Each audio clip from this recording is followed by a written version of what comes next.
It's traditionally been an event that's always been an all-inclusive in either Mexico or the Dominican Republic.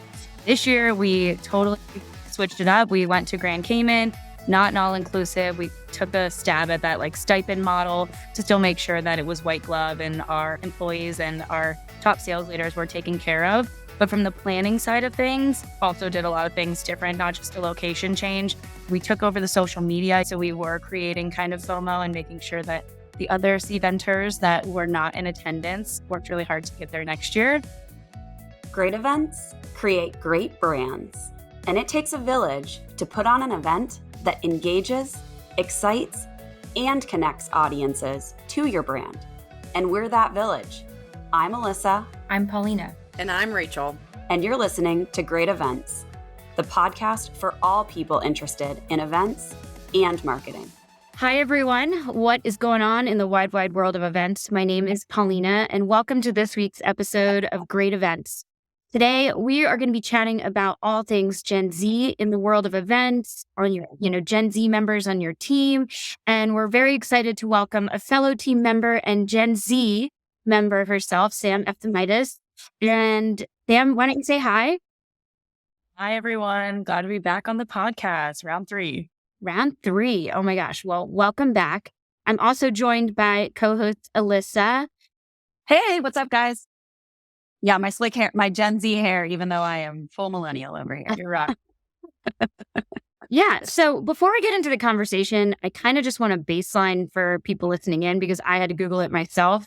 Who are members of the millennial generation, who are members of the Gen Z generation. And so confirmed, the millennials were born in between 1981 and 1996, and the Gen Z generation is between 1997 and 2012. So just as you frame up, today's conversation, those are sort of the years that we're thinking about here. And we really we invited our Gen Z event professional, Sam, to kind of give us a window into how she thinks about events. She, in addition to overseeing a variety of event programs for us, she also manages our pretty rigorous internship program.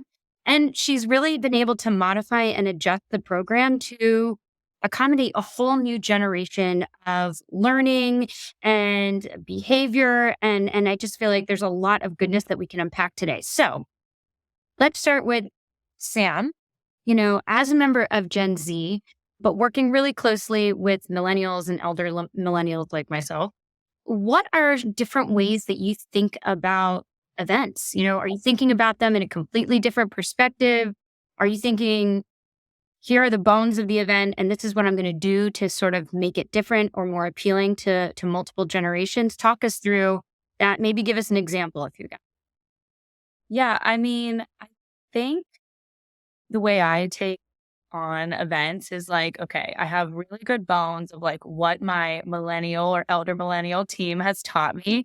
And I realized those are things that are the basic things for each event that need to be executed properly. But Gen Z in me is kind of thinking about those extras too, kind of what can we do on social media to ensure that this is getting the most attention? What are the giveaways that people actually want? They don't want a pen and a notebook anymore. Maybe they want a sling bag or a fanny pack. So just kind of making sure that we're keeping those new up and coming trends in mind. Not that every event planner doesn't do that, but I just try and keep in mind, is this going to be impactful for every generation that's attending the event? So being in the middle of those two kind of groups as a 97 Baby. Yeah. 97 baby. As a 97 baby, I just try and keep everybody in mind and make sure that I'm hitting home for everybody. Yeah. So you just are off the heels of a massive, a really fun internal event. We call it our Business Leaders Retreat. Other companies might think of it as their President's Club, their Top 100 Club. It's really to celebrate our sales leaders. And, over the past few years, we've thought about reimagining this program, and we haven't necessarily been able to make major shifts to the program. And you were able to do that this year. And I think part of it is a reflection of the changing demographic of people attending it, right? There's kind of new demographics that are arising in this group of individuals. You've got elder millennials, but you've got a lot of Gen Z members who are participating in this trip. And I'd love to hear some of the decisions made around this program and fundamental changes that you think yielded it. Because I have to caveat, we talked about this, I think, a year ago, right, when you were on the podcast, but it was unbelievable feedback. I mean, amazing, gold stars, 5 stars. Everyone is still reeling about how memorable and amazing the event was. And I think a lot of it has to do with some of the decisions you made to cater to those unique groups.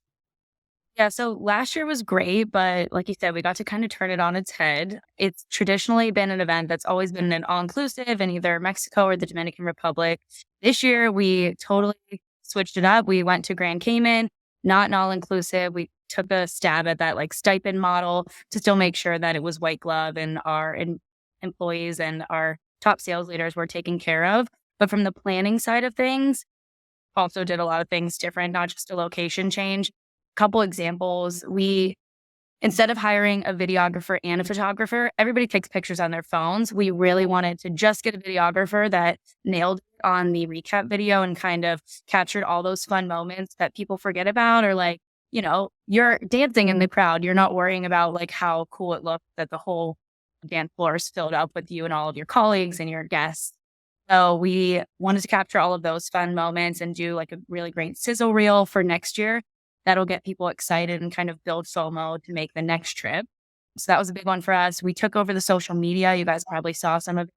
Really tried to stay on top of posting all of that. So we were creating kind of FOMO and making sure that the other Cventers that were not in attendance worked really hard to get there next year. And then I think we just like kind of switched other things up swag wise. Like we always do a nice giveaway. I was really worried that people were going to miss the Maui gym activation that we always have done. And I didn't get one single comment about it. We kind of took a different look at swag. My generation, we don't buy expensive sunglasses. We buy them off Amazon, and, we have the cheapy pairs that we're wearing. Not yet. With every different outfit, we have like a cheap pair of sunglasses to go with it. So I was like, Maui gems maybe aren't necessary. Let's do a Stanley Cup or a Yeti, which is what we did. And it went over great. People had them floating in the pool in the ocean with them. I think it was a nice opportunity to shake things up. And like you said, different demographic, different planning. What I find interesting, Sam, is like who you're catering to or who you're building this experience is predominantly made up of millennials and probably Gen Xers, right? But you're taking what you know to be kind of trending within the Gen Z space and applying those to, I would say, the older audiences, right? So like keeping everything hip through what's current in kind of the younger, leading, trendy generation, which I think is really interesting, right? It's not that you're building this for Gen Z, although certainly there are some Gen Zers in the mix too. But it's kind of leaning into what you know to be true is popular and kind of what's the what's trending thing. What's trending. It's always like the youngest generation that's leading the charge on that. I feel like we have a responsibility to do that as event planners, right? We're all about creating these connected experiences and connecting communities. And so, if we're not introducing, the older generations to what's hip and fun and exciting right now, it's going to be hard for them to make some of those connections on their own. And so why the heck, Right. And it doesn't have to be so literal as like, we're going to be making TikToks all week. Like that's very cheesy. I don't know. Maybe we would say chuggy. I don't know. Is that even like, is it chuggy to say chuggy now? I don't even know. I can't keep up. It is chuggy to say chuggy. Okay, cool. Nailed it on this podcast. Yeah, no, I think taking cues from like the audience and, giving a certain amount of freshness with also that traditional what they expect and meeting those expectations. I just feel like we brought a good mix together and everybody was pretty happy with it. So love that. Okay, let's shift gears here a little bit and less on the, event attendee event side of things and more on, thinking about teams, right? The workforce is changing. A number of Gen Z members of the workforce are kind of having their first experience with jobs. Many of these members perhaps were in school still and attending virtually. Maybe their first career opportunity was a virtual work experience. And just so our listeners can kind of understand, Sam does oversee, like I said, our pretty rigorous event meetings and events team internship program. And, that was built 10 years ago. And so much has changed across the industry, across the way our team is organized, but notably expectations, have changed as well. And I think, Sam, maybe just share a couple, quick things that you've observed in terms of, you know, guiding and really mentoring, some of our latest members of the Gen Z internship program and offer any thoughts that, our listeners might appreciate. Yeah, so I actually went through this internship program back in the day, but like Paulina said, like that experience I had was created by a millennial, and that was, 5 years ago at this point. We've had a huge shift, not only just, the new generation coming in, but, most of them graduated virtually, and their first internship perhaps was virtual. Maybe they've never been in an office environment before. So we still find a lot of value in having our interns in the office, but, we had to adapt and make sure that we changed the program to accommodate a hybrid schedule while still giving them some in-office, experience so they can have that under their professional belt. And then also there's plenty of things that they can help us with at home. So I think the virtual thing was a nice shift because we don't need them in the office every single day, but the trainings also are taking a lot longer because if they walk over to my desk, I can like show them one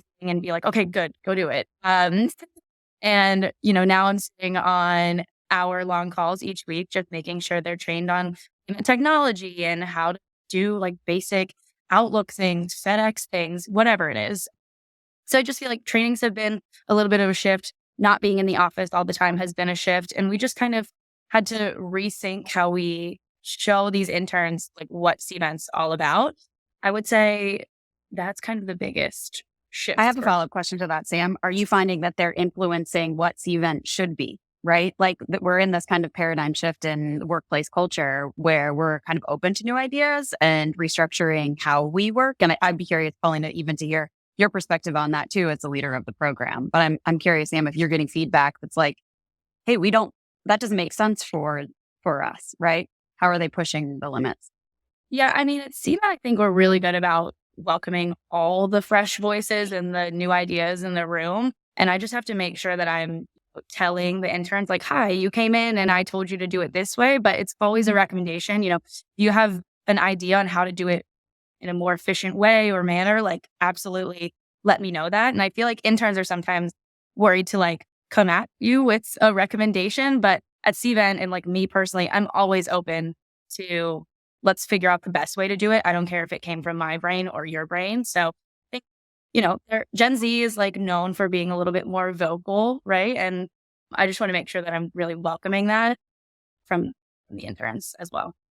Yeah. I mean, Sam does a great job of, ensuring all of our interns have a voice and gets them exposure to a variety of projects, right? It's not all admin work and it's not all glamorous events. It's a lot of, there's a lot of mix between the two, but we do strive to ensure that, people who do participate in the program get a full spectrum of experience and within that experience are able to put their own personal touch or perspective into navigating it or completing those tasks at hand. I think one thing that's interesting and one intern is kind of standing out. I'm not going to call her out by name, but I was, struggling to find time to think about cool activations for a European customer event that we were doing. And she, raised her hand and was like, I'm happy to help. Like, I love the concept of getting into customer marketing. She, obviously wanted to be a part of events, but customer marketing was a big interest of hers. And this was at the time of, we were still working completely remotely. And she started creating digital postcards. And so if you can just think about like when you attend an event, you're stepping away from your family, you're stepping away from your routine.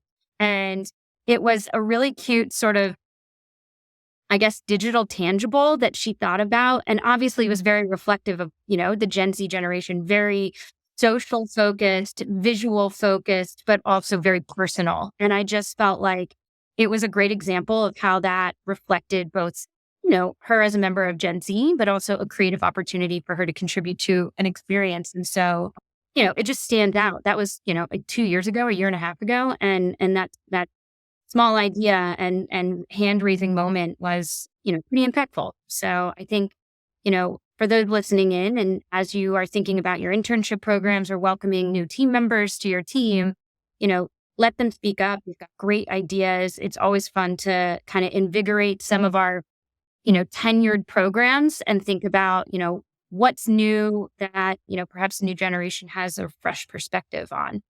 This is a quick ep. We just kind of wanted to chat through some of the fun topics that are related to Gen Z. Anything else, Sam, as a member of the esteemed generation Gen Z that you want to leave our listeners with? No, I feel like I'm elder Gen Z, but I just feel like it's nice to be in my position where I can kind of bring a little bit of new, fresh energy and ideas and try and keep us on trend as like the resident young person or whatever.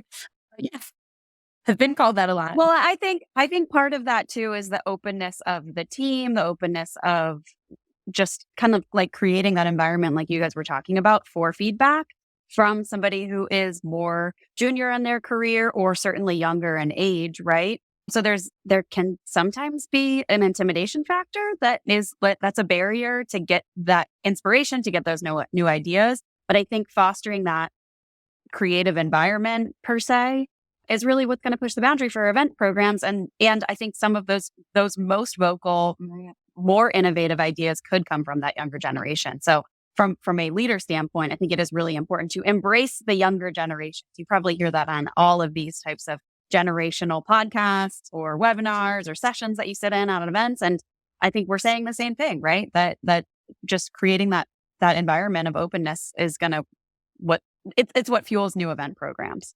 Exactly. Awesome.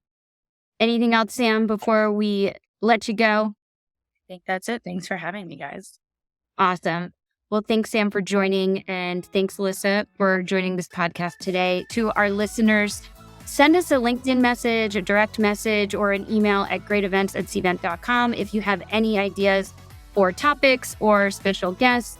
As always, we're happy to take any of your advice or ideas. And until next time, thanks for tuning in to Great Events.